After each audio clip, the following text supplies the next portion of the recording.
केन्द्रीय बंगोपसागर और एहाकू लागिथिबा उत्तर बंगोपसागर में पुणी एक लघुचाप क्षेत्र सृष्टि होइछि। लघुचाप क्षेत्र अधिक घनीभूत होई उत्तर पश्चिम दिगरे गति करबा सह ओडिशा उपकूल आड़कू मुहाइबार संभावना रहिछि।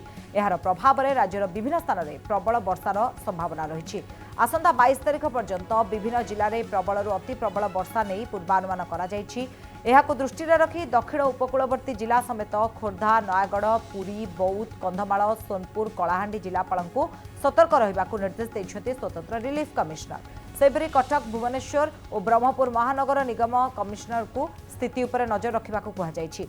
लगाण वर्षा जो बन्या परिस्थिति सृष्टि होगा आशंका सह विभिन्न स्थान में जलबंदी स्थिति उपजी पारे।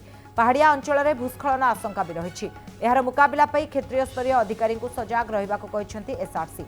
जो स्थान में नदी और केनाल बंध दुर्बल रही से तीक्ष्ण नजर रखा दायित्व जंत्री को कहुई। बन्या स्थिति उपजिले तुरंत मुकाबला आवश्यक सरंजाम सह प्रस्तुत रहा निर्देश देइछंती एसआरसी।